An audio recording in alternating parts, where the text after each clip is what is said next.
Halo teman-teman, pada video kali ini kita akan menyelesaikan masalah transportasi pada contoh soal yang sama, tapi menggunakan metode inspeksi. Jika sebelumnya menggunakan metode NWC, maka pada video kali ini kita akan menggunakan metode inspeksi. Langkah pertama yang harus dilakukan adalah kita harus memperhatikan sel-sel dengan ongkos atau nilai yang paling kecil, yaitu terdapat pada sel O3D1, kemudian pada sel O2D2, lalu ada di sel OO4D4.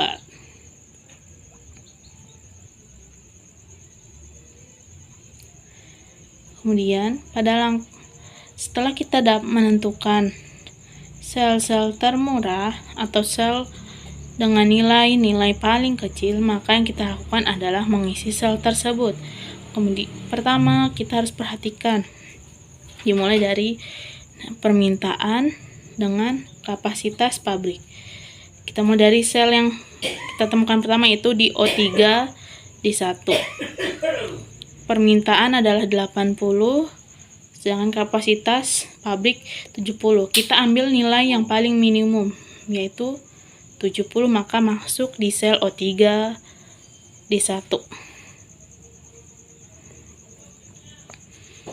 Karena di sel O3D1 sudah terisi 70, maka kapasitas pabrik menjadi 0, sedangkan permintaan tersisa 10.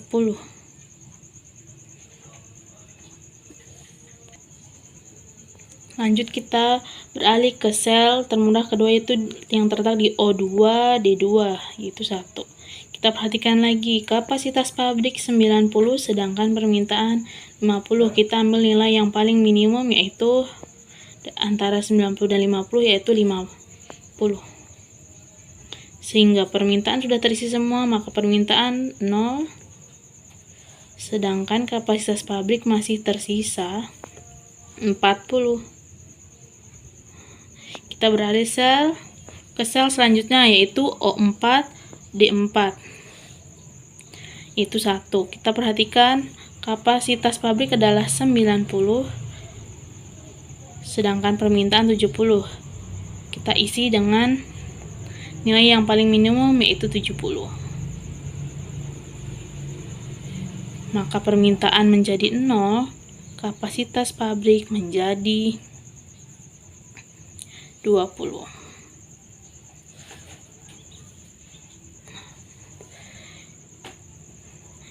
Nilai-nilai minimum tadi yang sudah kita dengan nilai yang paling minimum, maka kita beri tanda, kita beri tanda atau kita blok dengan warna agar untuk membedakan bahwa sel yang kita beri tanda ini adalah sel dengan nilai minimum.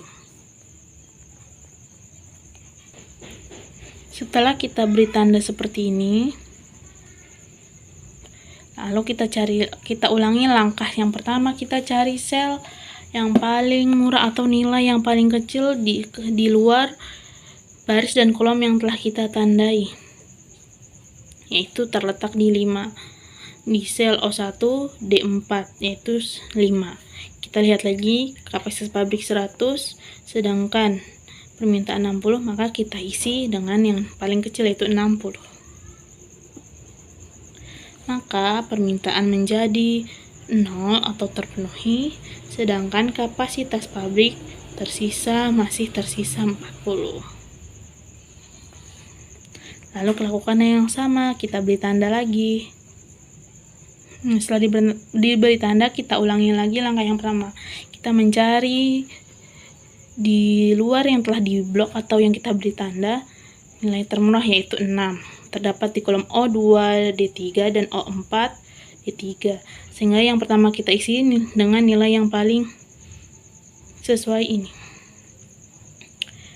Ini boleh, pada ini dulu. Ini kan kapasitas pabriknya adalah 40, permintaan 90, sehingga kita isi yang paling minimum, yaitu 40, sedang dinilai. Maka ini kapasitas pabriknya adalah 0. Kemudian pada sel termolar yang kedua ini kita isi dengan 20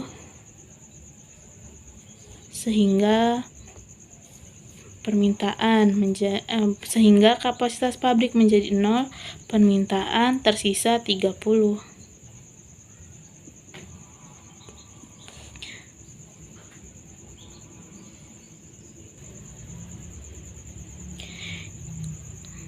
Karena masih pada D1 masih terdapat permintaan 10, D3 masih terdapat permintaan 30, maka kita bisa isi pada baris pertama atau O1 dengan kapasitas 10 sesuai dengan permintaan. Maka nilainya adalah 10, nilai minimum paling minim 10. Nah, ini nilai minimum membandingkan 30, maka isi 30. Jadi semua kapasitas pabrik terpenuhi. Maka kita bisa beri tanda dan menghitung total biaya pengirimannya. Sebelum menghitung total biaya pengiriman, kita dapat merapikan tabelnya agar lebih mudah dibaca. Nah, seperti ini tabel yang sudah dirapikan. Juga untuk menghitung total biaya pengiriman baik metode NWC maupun inspeksi itu semuanya sama aja ya teman-teman. Itu dengan menjumlahkan total dari banyaknya barang dikali dengan biaya atau ongkos termurah, yaitu 10 dikali 12 ditambah 30 dikali 9 ditambah 60 dikali 5 dan seterusnya sehingga diperoleh hasil yaitu 1240.